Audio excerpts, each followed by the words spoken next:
organização das relações sociais.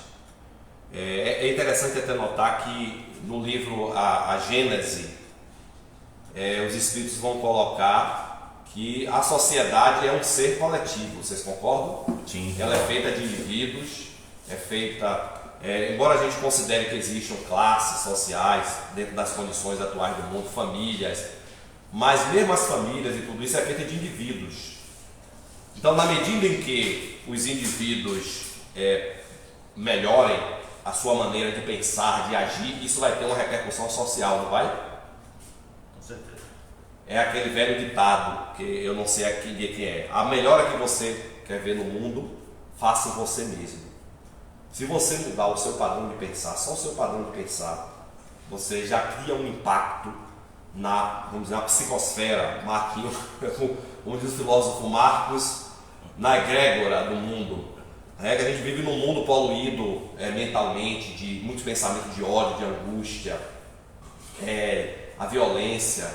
Então, quando a gente passa a melhorar o nosso padrão mental e depois o nosso comportamento, isso vai ter uma repercussão na nossa família, no ambiente de trabalho. Se você é uma pessoa mais feliz, mais agradável, onde você chega, você eleva o astral. Então, isso mostra a importância que o indivíduo tem dentro desse processo de transformação social. Eu estava aqui lembrando quantas revoluções o mundo teve, gente. Se a gente for pensar, a mais famosa da revolução foi a Revolução Francesa, no século, um pouco de história aí, no século XVIII, quando a gente teve ali o esplendor, vamos dizer, da nobreza na França, Luís XVI, Maria Antonieta, que não lembra, né? Da grande imperatriz lá da França, onde a nobreza vivia aquele auge da luxúria, aqueles palácios. Você vê hoje o Museu de Versalhes, todo folheado a ouro, né? E o povo na mais absoluta miséria.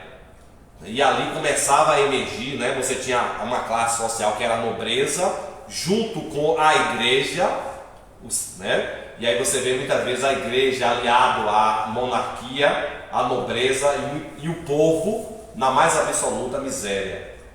E aí quando você vai ter um processo muito grande de insatisfação social daquelas massas que passavam fome, os agricultores que viviam na miséria, não tinham com quem se alimentar, enquanto os nobres comiam caviar nos palácios, o povo disputava os restos de pão com os ratos.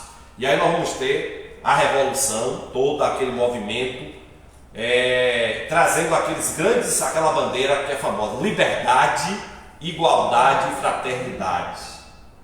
E essa revolução ela foi com muito derramamento de sangue, é só você ver nos filmes, porque ali se estabelecia uma nova classe, que era a burguesia, mas você veja que os reis vão ser decapitados e quantas mortes vão acontecer. Se a gente for ver ao longo da história, na Rússia, a Revolução Russa, em tantos países do mundo, revoluções, guerra, mas eu me pergunto, isso resolveu os problemas sociais? Não. Esse lema da liberdade, igualdade e fraternidade, que depois esses ideais se espalharam pelo mundo, inspiraram constituições, regimes políticos de outros povos. Nós temos, por exemplo, no Brasil uma bela Constituição, não tem, gente, com direitos para tudo. Resolveu o problema da miséria no Brasil? Não. Então, na visão espírita, o problema das questões sociais não é um problema de sistema político, de revoluções, de leis, mas é um problema de moral, de ordem moral, de ordem ética. Porque se o brasileiro for olhar a Constituição, ela é perfeita para viver em sociedade. O que falta é a evolução espiritual de nós brasileiros. Para nós podermos, no papel ali é uma maravilha. Isso. Para pôr em prática, o que está ali. Pôr em prática o que está ali. Mas se você for perceber, se a gente for na essência, o grande revolucionário da história é Jesus. Porque a revolução que ele veio trazer foi a do amor. Judas dizem que traiu Jesus porque esperava um Jesus revolucionário, que fizesse uma revolução política.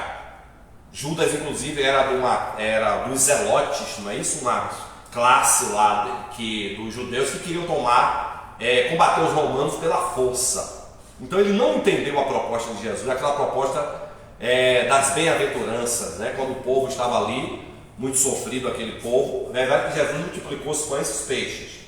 Ele atendeu muito esse lado social. Mas a grande revolução que ele veio trazer é a revolução do amor.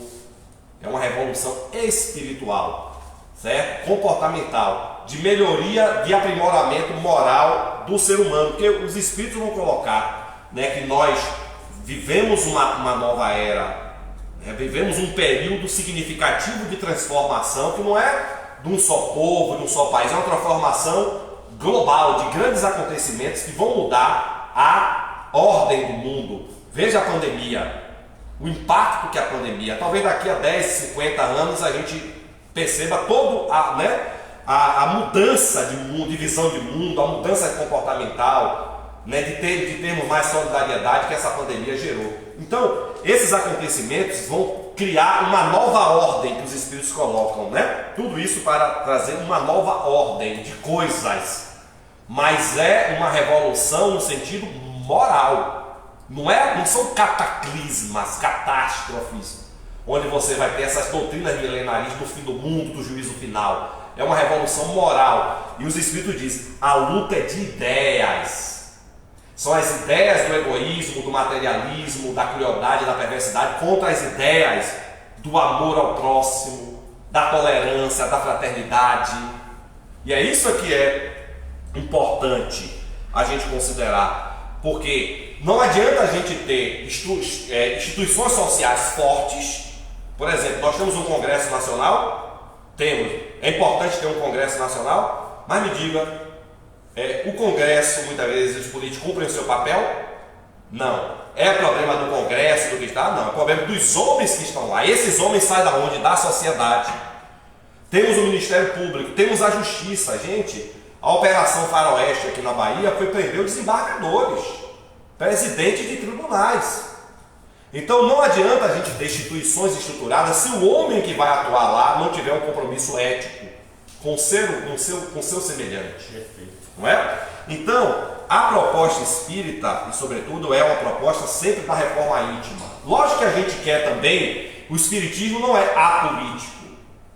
Porque se a política é um importante fator de organização social, se a política, no dizer do Espírito Emmanuel, é a arte de servir as coletividades, então o pensamento espírita ele tem muito a contribuir com a política.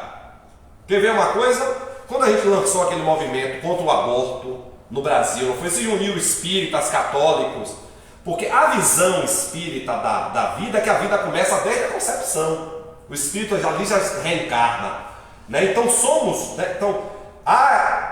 o espiritismo sendo uma ciência de observação experimental, atendendo a todos os critérios científicos, ele vem mostrar, né, à humanidade que o aborto é um crime terrível, que a pena de morte não vai resolver o problema, porque nós vamos levar, a gente não vai matar nada porque a alma vai sobreviver, o espírito vai sobreviver, e no plano espiritual, né, e aí no mundo espiritual essas duas humanidades se interagem.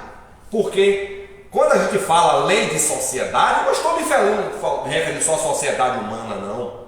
Eu estou me referindo às humanidades no plano espiritual e no plano encarnado, que se interpenetram.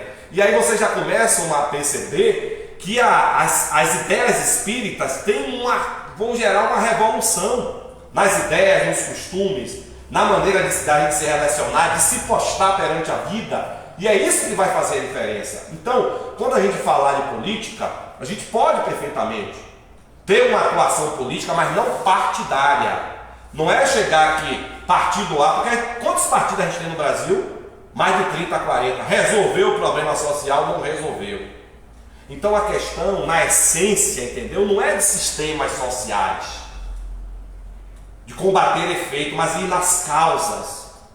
Porque na medida que o homem percebe, inclusive, né, que ele é um ser espiritual, que ele está vinculado a um corpo físico, ele está dentro de um contexto social, dentro desse processo da evolução, que ele tem responsabilidades, que é isso que está sendo colocado aqui, porque a lei de sociedade, né, nós somos seres sociais e temos faculdades que nos foram dadas, como a palavra e outras faculdades, para vivermos essa vida de relação. Não é? O insulamento está aqui colocado, ó, numa outra parte do Livro dos Espíritos, que fala da lei de igualdade. É da lei de igualdade. Então, os espíritos foram criados todos iguais por Deus, simples e ignorantes, com as mesmas potencialidades. Mas as desigualdades que existem foram criadas por Deus? Não. As desigualdades são obra do homem. Agora a gente deve pontuar uma coisa muito clara aqui. Nós não vamos utopicamente, como dizem alguns movimentos socialistas utópicos, estabelecer uma igualdade social. É impossível. Sabe por quê? Porque dentro da visão reencarnacionista, por exemplo, Marquinhos, ele ao longo da sua trajetória de múltiplas, e aí é um outro conceito que o Espiritismo vai trazer, que nós somos seres multiexistenciais. O que nós somos hoje, a maneira como nós atuamos na sociedade e a própria coletividade é fruto dessas experiências passadas. Então, nós temos graus de desenvolvimento diferenciado. Se possuímos a mesma essência, na origem, tivemos a mesma criação, mas o uso do livre-arbítrio, o emprego da vontade, né? Levou a essa diversidade de aptidões. E isso é importante para estabelecer a questão do mérito. Por cada indivíduo. Agora, uma coisa é bom distinguir: haver diferenças individuais, diferenças de aptidões que são importantes. Por quê? Porque as aptidões vão se complementar. Médicos, professores, um aqui tem mais vocação para o passe, o outro mais para falar. Oi? Eu disse que é uma utopia pensar em isso, agora, que seja igual. Não, porque somos diferentes dentro dessas trajetórias evolutivas. Agora, uma coisa é preciso distinguir: diferenças individuais de aptidões não devem implicar em desigualdades sociais. Porque nós podemos ter indivíduo, a riqueza não vai ser nunca igualmente distribuída, porque a capacidade de trabalhar, o nível de desenvolvimento intelectual é diferenciado. Agora, todos devem ter o que? Dignidade. É por isso que lá no capítulo 16, não se pode servir a Deus e a mamão, fala da riqueza, os espíritos falam, é preferível, né? Não é dar esmola, porque isso é assistência livre, ele fala dar salário, porque é o emprego da fortuna. Nós somos depositários desses bens e devemos entregar esses bens, esses talentos para produzir. Qual é o bom emprego disso? Seguir o amar uns aos outros, o amar ao próximo, o emprego para o bem do nosso semelhante. Qual é o mau emprego desses recursos, desses bens, dessas aptidões? É para atender os nossos caprichos sociais. São aqueles que buscam o insulamento, né, absoluto, o isolamento. Veja Jesus conviveu todo o tempo, a sua doutrina não foi pregada em templos. Jesus pregou sobretudo com seus exemplos, com a sua história de vida, convivendo com os miseráveis do corpo, materiais, com a pobreza, mas também com aqueles indigentes espirituais, os doutores da lei que os procuravam na calada da noite. Então, ele veio trazer essa mensagem de amor, essa mensagem. Veja que Jesus veio no auge do Império Romano, o maior império que já existiu, quando Otávio Augusto, né, era o imperador, e todo o brilho de Roma, e Roma dominava. E a sociedade romana era uma sociedade de castas, os patrícios, os plebeus, os escravos. E aí você vem trazer uma mensagem de igualdade, de que o seu ser humano é um ser igual a você. Os judeus eram ciosos dos seus rituais, não gostavam de comer à mesa com outros povos, eles se achavam o povo eleito. Jesus vem trazer uma mensagem: quem é meu pai, minha mãe e meus irmãos, senão aqueles que fazem a vontade de Deus, da família universal, de solidariedade, integrando os paralíticos, curando paralíticos, cegos, até as prostitutas. Então é uma mensagem inclusiva, de amor, de igualdade, e foi difícil Roma assimilar isso. Os cristãos foram perseguidos, martirizados, né, porque essa igualdade, essa caridade sempre caracterizou as comunidades cristãs. Depois o cristianismo se descaracterizou. Vide Paulo, né? Vide Paulo de Tarso, né? Naquela sua transformação na estrada de Damasco, ele, aquele judeu orgulhoso, depois vai virar um apóstolo gentil. Mas essa mensagem de amor, né, depois foi perdida, porque se perseguiu, se matou, se fez guerras, todos em nome de Jesus.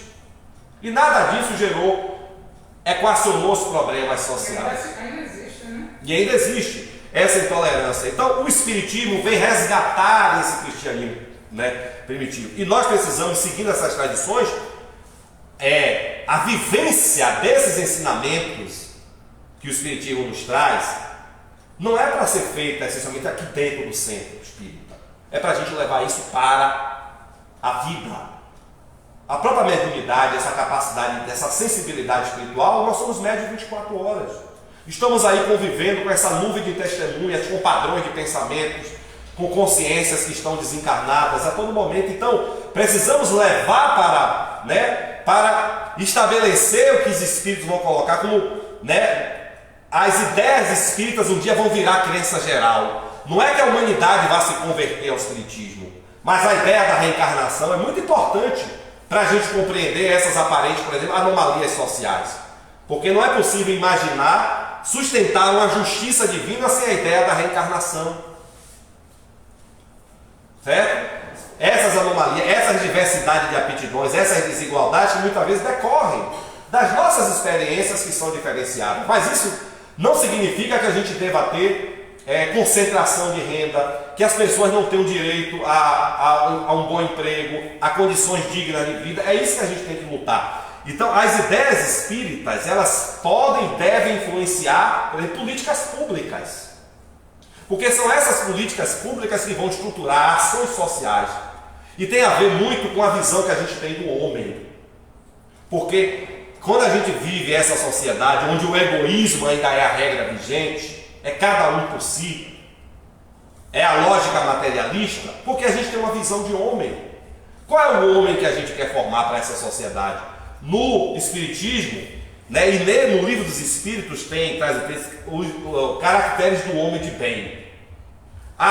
Por isso que o Espiritismo se tornar uma crença geral não é formar espíritas, não é transformar a humanidade em espírita, mas é espiritualizar esse homem, conscientizá-lo da sua realidade espiritual, dessa vida futura. Olha o impacto de quando eu acredito na vida futura, de que eu tenho bens, de que eu tenho recursos, mas que são passageiros, de que eu responderei se não empregar esses bens adequadamente. Quantos hoje passam pela prova da miséria, que é a prova da paciência e da resignação, porque abusaram da riqueza no passado? E quanto hoje detêm fortunas que, se não entregarem para o bem do próximo, responderão também perante a lei divina. E a prova muitas vezes da riqueza, diz os espíritos, é pior do que a da miséria, porque a riqueza leva aos arrastamentos, ao orgulho, à vida sensual. Então, é preciso que esse homem se conscientize da sua realidade espiritual. Então, quando eu me compenetro de que eu sou um espírito, de que devo viver solidariamente com os meus semelhantes, isso é uma revolução. João Herculano Pires Leite fala que foi um grande filósofo, diz que foi o Kardec brasileiro, segundo Emmanuel, o método que melhor mediu Kardec. João Herculano Pires é um dos maiores intelectuais do Espiritismo, e ele foi um filósofo, escreveu muitas obras, e tem um livro chamado Pedagogia Espírita, que ele resume perfeitamente isso.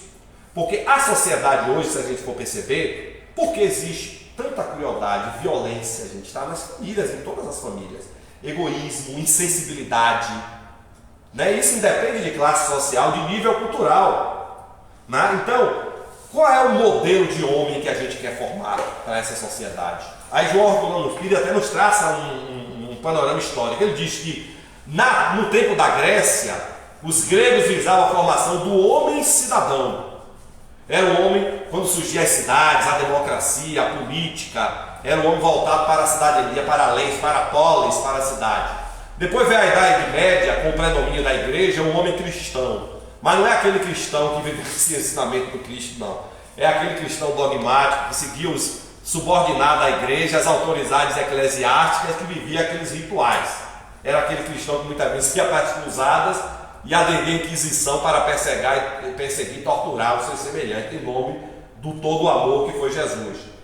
Depois veio a idade renascentista, com o gentil homem, com o refinamento das artes, da cultura, era o homem da etiqueta social. Ainda tem muito, É o homem voltado. Na idade moderna, veio um homem esclarecido, já com o desenvolvimento da ciência, que até hoje prevalece. É o homem intelectualizado, o homem voltado para as grandes descobertas, as artes.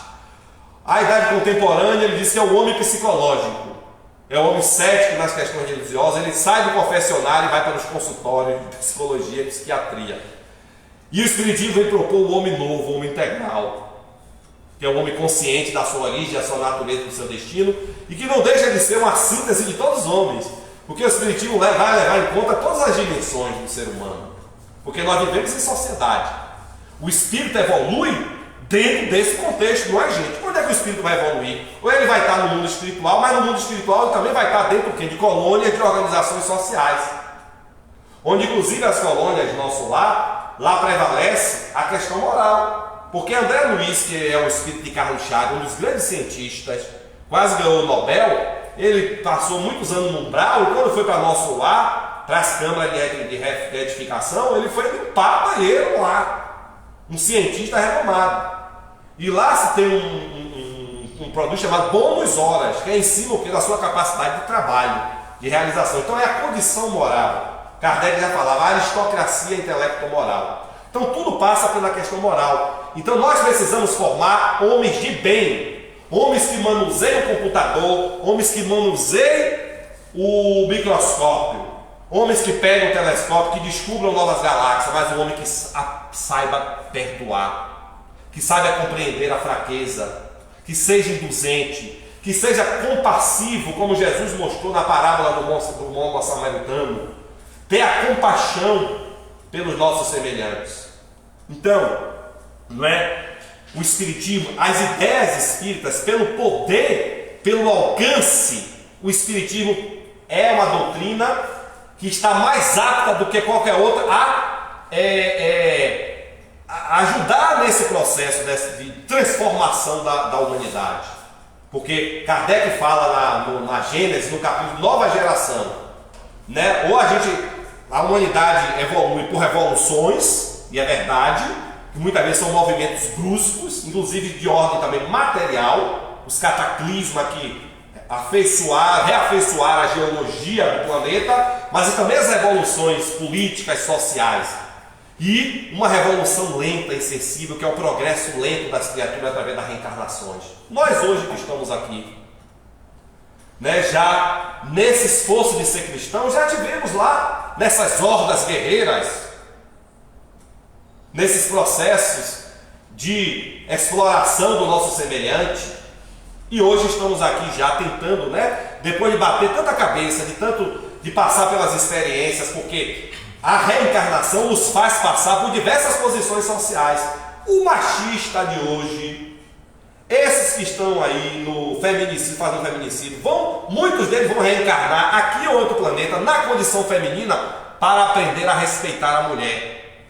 Aquele rico que usurpou da riqueza, o senador Emmanuel, na sua encarnação como senador Públio Lentulus, a seguinte foi como escravo Nestório.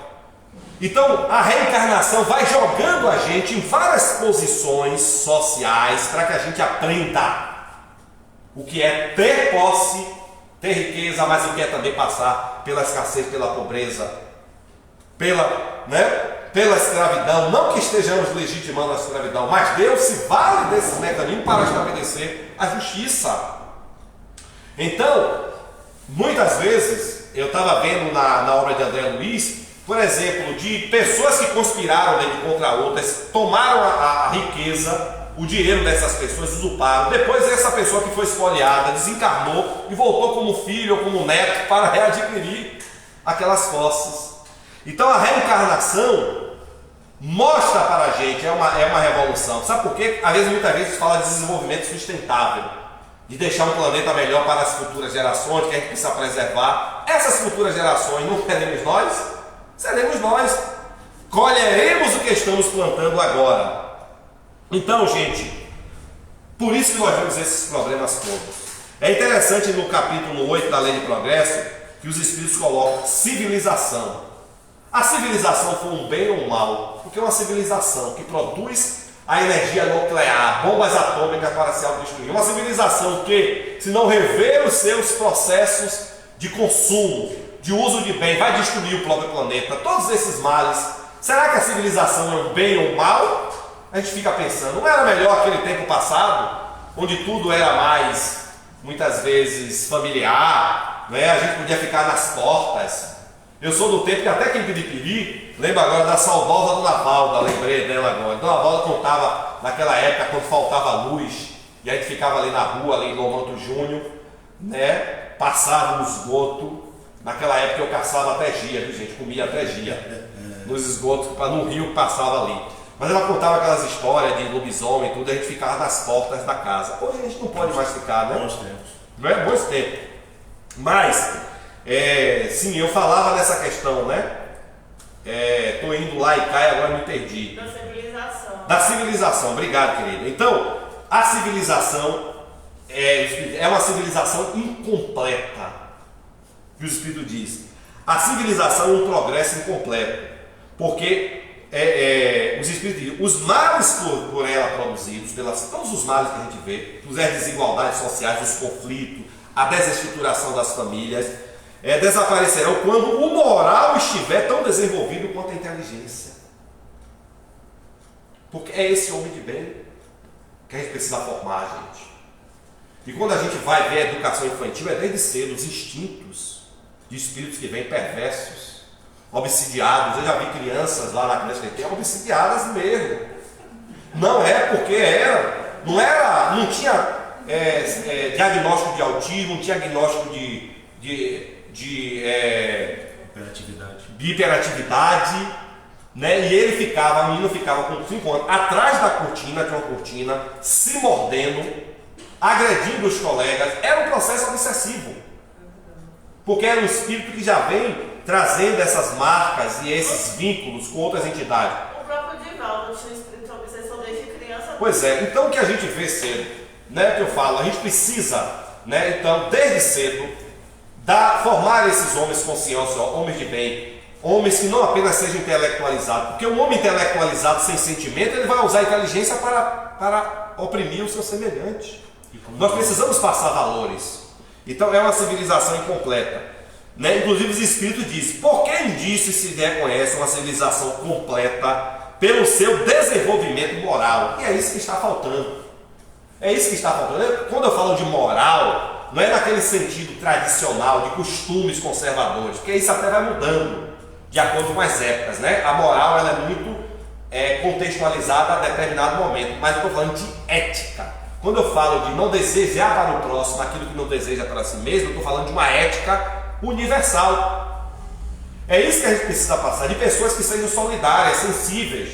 É isso que vai fazer a diferença, não é? Da gente formar esse homem de bem, passar valores para ele, que ele aprenda a conviver, porque aqui está dito, em todas essas passagens do livro dos Espíritos, que a gente precisa aprender a conviver, e nós estamos convivendo socialmente, para nos ajudarmos uns aos outros, nessa caminhada difícil que é aqui no planeta.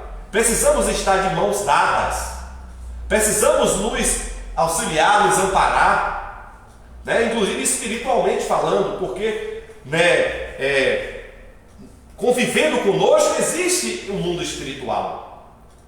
Porque ao mesmo tempo que os espíritos, né, os espíritos colocam da vida social aqui encarnada, eles dizem, os espíritos vos influenciam de tal modo que são eles que vos dirigem. Porque mostra o intercâmbio entre essas duas humanidades. E outra coisa, quando a gente, aqui no mundo, né, estabelece a pena de morte, e esses espíritos que estão desencarnando, viciosos, violentos, eles vão chegar no mundo espiritual e vão virar aqueles vampirizadores. Porque o que ligaste na terra vai ligar no céu. Os espíritos que saem daqui vão para o mundo espiritual. Se a gente não qualifica, vamos ter uma população espiritual de espíritos perseguidores, espírito imperfeito. E também de lá para cá. Porque se não qualificar lá, vai continuar reencarnando toda essa bagaceira que a gente está vendo aí. Que na época que teve o movimento dos hippies, o movimento daquela libertinagem sexual, né? No mundo espiritual, Chico Xavier, acho que foi o Chico Xavier que presenciou, foi Manuel Flamengo Miranda, né? Verdadeira caravana desses espíritos em orgias, Chico, não foi, Marquinhos? Então, veja como as duas humanidades se interligam. Então, é preciso formar um homem de bem.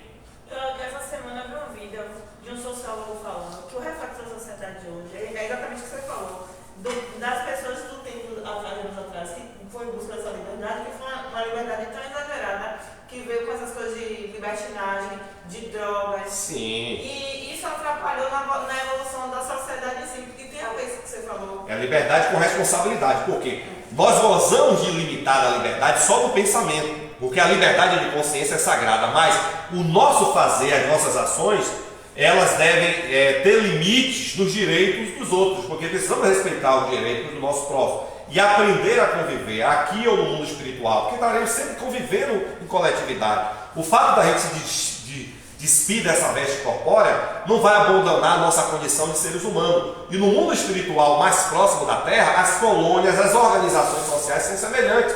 Pelo contrário, lá eu estava vendo agora uma palestra falando das antecipações científicas na obra de André Luiz. Na década de 40, já que essas obras foram lançadas, já há relato lá eu acho que é aquela espírita veneranda, que ela faz uma palestra em nosso lar, Leide, e aí, ao mesmo tempo, em toda a cidade nosso lar, existiam telões, Marquinhos, mostrando vários anos, que são essas telas, essas transmissões múltiplas. Na década de 40 não tinha ainda. Ele fala do aeróbus, que era um veículo que não era movido a biomassa, energia de diesel, nada de gasolina, nada. Ele era a propulsão eletromagnética, que agora a gente vê no Japão, nesses países. Então, ali estão muitas, falam de aparelhos de comunicação pessoal, O notebook. que é o notebook e os celulares. Então, por quê? Essas colônias, elas estão aqui próximas da gente, e o desenvolvimento científico lá chega, segundo Chico Xavier falou, ele estava avançado 100 anos em termos de ciência. E muitas dos inventos científicos lá, esses espíritos reencarnam aqui para depois materializar na Terra.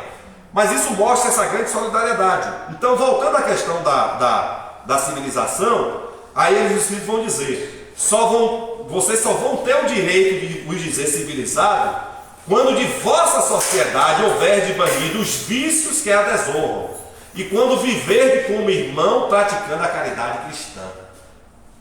Olha que beleza.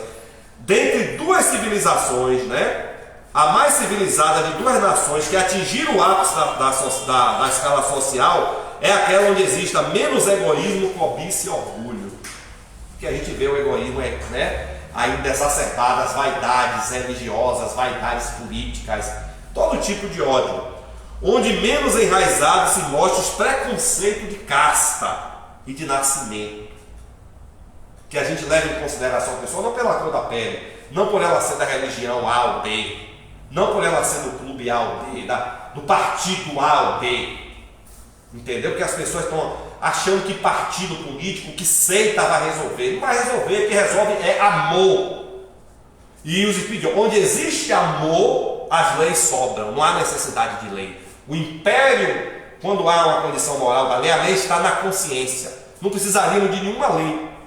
Nos mundos superiores, eu lembro, por exemplo, quando eu fui, foi a única vez que eu fui, viu gente, eu trabalho na Europa, estou aqui falando não, fui em Barcelona, e aí eu tive um impacto quando eu estive lá, sabe porque o meu primeiro impacto, Barcelona é uma cidade de 4 milhões de habitantes, naquela época, eu fui em 2002, rapaz, quando eu vi as ruas, eu não tenho, cadê o trânsito, carro de trânsito, polícia na rua, eu não vi, as pessoas eram tão educadas. Portugal, você vê a sinaleira, um menino de 5 ou 6 anos atravessando na sinaleira.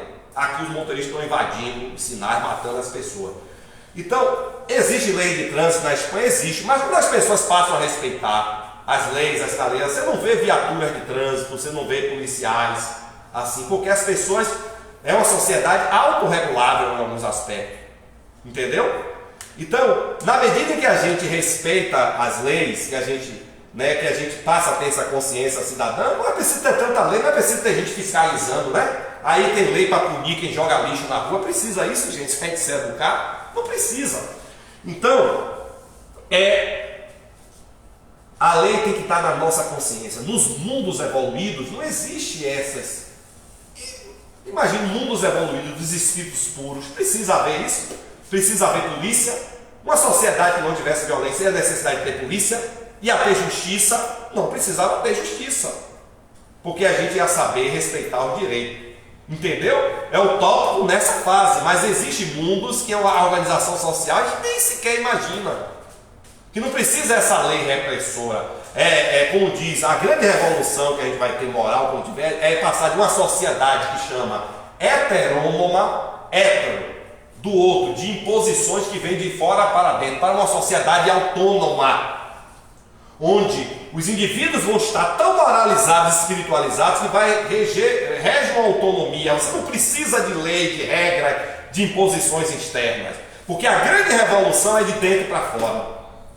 A grande revolução é de conduta, é de mudança dessa visão de mundo, dessa visão de homem. Aí está o grande contributo do Espiritismo, como ciência, aparelhar inclusive as outras religiões para nos mostrar a ideia desse Deus único de justiça, de amor e bondade, da imortalidade da alma, de que vamos desencarnar, mas aqui vamos retornar, passamos por todas essas camadas sociais e colheremos aquilo que semearmos, e que não existe inferno, né, e nem céus, paraísos, mas são estados conscienciais, de que as coletividades se movem a partir do trabalho dos indivíduos, a cada um segundo as suas obras. Então isso é toda uma revolução nas ideias e nos costumes, para a gente levar, como diz o Kardec previu, o Espiritismo ele passou por 6 períodos. O período da curiosidade, quando explode as mesas girantes, aquela fenomenologia para despertar, ferir o sentido. 2 períodos. Depois veio o período filosófico, com a publicação do Livro dos Espíritos, que contém toda a filosofia espírita, está aqui sintetizada, né? Do que é o espírito na sua passagem pelo mundo, no plano espiritual, desdobrado, nas relações sociais, as leis morais, na parte terceira. É um tratado de sociologia. Isso aqui é um tratado, tem profundas implicações na ordenação social, se a gente for levar em conta isso. Então passou esse período do filosófico, depois veio o período das lutas, onde as ideias espíritas deixam de ser ridicularizadas e ignoradas para ferir interesses materialistas. Vem o período intermediário e o período que ele fala que é o período da regeneração social. Esse período da regeneração social, que é colocado por Kardec, ele diz, o período da regeneração social: terão desaparecido todos os obstáculos à nova ordem de coisas. Essa nova ordem que vai se estabelecer, que espíritos já estão reencarnando de outros planetas, inclusive, as chamadas crianças índio cristal, criança como a Greta Garbo, aquela suequinha que impacta o mundo, uma liderança, como aquela menina que pintou o quadro Príncipe da Paz. Com 8 anos ela fez um quadro de Jesus, o mais belo quadro, o mais espiritualizado quadro de Jesus que eu já vi, de uma menina de 8 anos, e ela pintava com 11 anos galáxias dos mundos de onde ela veio, reencarnada. Akiane Kramaric. São essas crianças porque o século XX foi o século do desenvolvimento tecnológico, nos diz Chico Xavier. E Emmanuel nos fala, o século XXI tem que ser o século da espiritualização, onde nós vamos ter o desenvolvimento do lado direito, que é o lado da espiritualidade, o lado artístico, o lado humanitário. Desenvolvemos muito a lógica, o racional, né, dentro dos valores cartesianos, mecanicista. Hoje são os princípios da mecânica quântica, né, da física quântica, dizendo que matéria é energia. Nós somos luz coagulada. Né, isso gera uma revolução nas ideias, porque até a realidade muda, que a realidade se apresenta conforme nós a vemos, nós é que fazemos a realidade. Não existe mais aquele determinismo absoluto, mas tudo é a incerteza, as possibilidades. Uma partícula ela pode ser onda, ou a luz pode ser onda, pode ser partícula, depende de quê? Depende do experimentador. A realidade quem cria somos nós com as nossas escolhas. Então tudo isso é uma revolução que vem nesse período dessa nova ordem de coisas queridas por Deus para a transformação da Terra, porque é a lei de progresso, meus amigos. Ninguém se opõe ao progresso. Esses espíritos rebeldes ou vão para outros mundos ou vão ter que se melhorar. A geração que surge, imbuída de ideias novas, porque não é possível fazer essa revolução social com os tabus, com as crenças velhas, com as ideias preconceituosas, com as ideias de radicalismo, de dogmatismo. E o Espiritismo é uma religião de liberdade.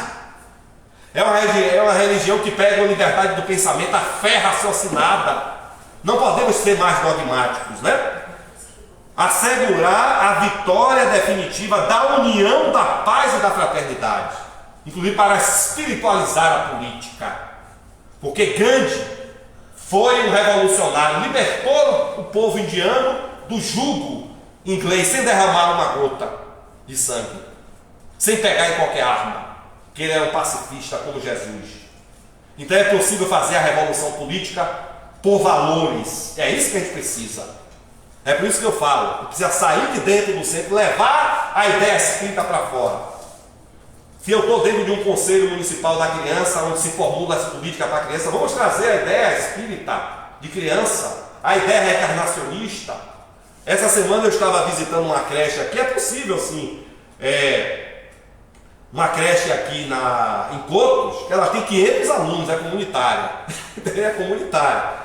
A minha não é, a minha eu tenho 100 e pouco, mas ela tem lá 40 autistas, estava falando com o Leide. Eu tenho 12 aqui, a gente estava tentando montar um núcleo aí para atender esses autistas.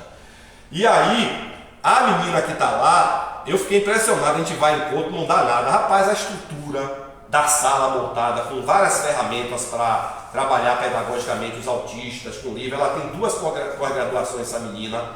E aí quando eu vi, eu digo, conversando com a irmã para fazer a parceria, né? Que aqui no subúrbio é uma coisa impressionante, nós temos todas, não tem uma instituição aqui que faça diagnóstico de criança. Essas crianças têm que entrar numa fila, Marquinhos, da PAI, a gente está tentando montar, né? O acaso não acontece, E é ela começa. preocupante, né? Porque se ouve muito falar do autismo e as escolas deveriam começar a estar preparadas para receber esse Mas não está, né? E aí Dona Raimunda Gesteira, que é uma palestrante daqui, tem uma palestra dela, a visão espiritual do autismo. E aí ela conversando com o Leide, hoje ela vai estar até dando uma qualificação aqui na creche. Vai trazer uma outra pessoa também, que é uma especialista, a gente vai tentar montar um núcleo aqui para atender esse. A gente já atende aqui na associação. Aqui nós temos 14, lá na creche 12, lá mais 40. Numa fila imensa para atender. Aí só para concluir, Leide, lá, aí essa mãe, Marquinhos, aí quando eu vejo, daqui a pouco eu estou lá na sala, entra um menino na. Ah, é meu filho aqui, ela falou, é o filho dela, é autista. Então o que movimento? Antes dela, olha que interessante, antes de ter o menino, ela já estava fazendo a especialização dela. Aí eu digo, aí ela é evangélica, eu falei, você acredita que você tem uma missão, que antes de seu filho vir, você acredita em reencarnação? Mesmo que você não acredite em reencarnação, mas aí eu acredito, ela falou, eu acredito que eu tenho uma missão e que isso veio. Você veja, né? Antes de ter o menino, ela já estava fazendo a especialização. Ela tem 2 especializações. O esposo dela eu conheci, está estudando educação física e fazendo também algumas terapias, porque a criança precisa mexer na tonalidade e tudo. Então, assim, gente, é isso. Né? Como eu estava trazendo essa questão, né, da gente levar a ideia espírita, não é? Da gente dar uma visão também e explicar que esses espíritos têm uma dificuldade. Eles têm essa dificuldade de relacionamento, muitos que abusaram no passado. Né? Porque quando a gente abusa do relacionamento, o corpo muitas vezes é uma prisão. A prisão que nós escolhemos, mas não uma prisão educativa. Eles não gostam de autistas de abraço, não gostam de socializar com as pessoas. Precisamos trabalhar eles, né? Nessa missão, né? Pois é, mas é assim. Então, Leide, fale, que eu ia falar só um parênteses. Esse não parece as 40 crianças. Que tem suspeita. Vocês vão fazer um pool de atendimento? Como é? Hoje é assim, a criança que está. O autismo ele é chamado de TEA, transtorno do espectro autista. Mas é difícil você enquadrar, sabe, Marquinhos? O autismo. Raimunda Gesteira estava me falando mesmo de. Acho que foram 2 crianças que estavam com dificuldade de relacionamento e tudo. Se acreditavam que era autismo, mas não, elas tinham a apraxia, o problema da fala, que elas não tem nada a ver com autismo. Então, como é um espectro, é muito difícil diagnosticar. Ele tem desde o autismo leve até o autismo mais severo. Então, você precisa de uma equipe multidisciplinar. Você precisa de fonoaudiólogo, terapeuta ocupacional, psicólogos. Você precisa de um neurologista hoje para dar. Aí, aqui nós temos a psicopedagoga, nós temos Célia e Selma e os psicólogos atendendo algumas crianças, mas é um tratamento básico. Não é um tratamento tão especializado, entendeu, Marquinhos? Mas o fato é o seguinte, essas crianças, por exemplo, dessa creche nossa, hoje se você for com a PAI para a AMA, você vai entrar numa fila de espera enorme para ter um diagnóstico, não nem falando de tratamento, porque você precisa ter um diagnóstico para receber os benefícios sociais. Então o que a gente está tentando fazer é justamente, né, Nós já temos psicólogo, psicopedagogo, especialista, que tem que trazer terapeuta ocupacional e o mais difícil vai ser o neurologista para a gente, né? Ao mesmo tempo a gente qualificando essas pessoas. O psicólogo tem várias ferramentas, Marquinhos, psicológicas, que eles chamam, são técnicas de psicológica para você também fazer o diagnóstico nele. Então você tem que qualificar, ver se a gente consegue montar aqui na associação esse núcleo para a gente poder fazer diagnóstico e dar o tratamento, virar uma instituição aqui no subúrbio. O subúrbio não tem. Paz, com tanto político que teve aqui, esse político não faz. Gente, infelizmente. Mas aqui, para a gente encerrar, gente, que a grande pedra de toque para a gente resolver o problema social é ético, é o amor, é a amorosidade. Porque se a gente tiver o amor dentro da gente, o espírito de solidariedade, o desejo de servir, de ser caridoso com o nosso próprio, onde quer que a gente atua, a gente vai para o partido político A, B, a gente vai atuar em movimentos ideológicos, movimentos filosóficos, onde quer que a gente vai moldar esses movimentos a essa grande lei que é a lei do amor, que é a lei da fraternidade universal que Jesus veio trazer. Pelo amor de Deus, o Espiritismo, como consolador, vem resgatar a pureza da proposta ético-moral de Jesus. Jesus não é para dividir, Jesus não é para excluir, para segregar. Jesus veio trazer uma mensagem de amor, de acolhimento, de respeitar a diversidade, de tolerar inclusive as imperfeições e as limitações do nosso próximo. Precisamos disso, gente. Isso é estabelecer essa grande lei de solidariedade que liga todas essas nossas existências. As nossas existências se entrelaçam com as existências de outros espíritos que estão na nossa família, na sociedade, se entrelaçam com outros países, a civilização que está no nosso planeta com outras civilizações das muitas moradas da casa do Pai. Então é uma filosofia que revoluciona a nossa maneira de pensar o ser humano, de ser humano. E isso é que vai fazer a diferença para a gente construir um mundo melhor. E como é que nós podemos ajudar? Podemos ajudar. Não precisa você criar instituições, associações, não precisa você ser sociólogo, de você mesmo agora. Você levar essa mensagem no seu comportamento, no seu proceder, na sua maneira de ajudar, de auxiliar. Você pode fazer essa diferença. Você ser, como disse Paulo, já não sou eu quem vivo, mas Cristo quem vive em mim. Para que a gente possa ser uma carta viva do Evangelho, de dizer assim, quando o Espírita chega, e é verdade, o nível de conceito, quando diz assim, você não é espírita e está assim? Às vezes, quando a gente levanta a voz demais, às vezes o romano aqui quer levantar a voz demais, o colega fala, mas não é espírita, não está tolerando, aí eu avancei logo. Não, é verdade, mas é assim, o conceito que a gente cria, Então é isso, gente, é seguir os ensinamentos do Cristo, e a gente está aqui para fazer essa diferença. Vamos todos dar a nossa parte, fazer um mundo melhor a partir da melhoria de nós mesmos, tá ok? Muita paz para todos, estudem, se integrem aqui as atividades de estudo do centro na segunda-feira, na quinta, porque só assim nós vamos entender toda a grandeza que essa doutrina, a contribuição que nós podemos dar ao mundo, à sociedade, com uma proposta filosófica e religiosa nova, de tolerância, de racionalidade, de respeito, entendeu? De convivência fraterna. Porque aqui a gente tem, inclusive no centro, tem evangélico, tem um bandista, tem candomblessista, entendeu? Mas por trás disso tudo a gente quer ver, Marquinhos? O ser humano na sua beleza, na sua plenitude moral, vós sois deuses. Isso resume tudo, tá ok? Muita paz para todos. Bom, gente, alguém quer fazer uma colocação, uma pergunta?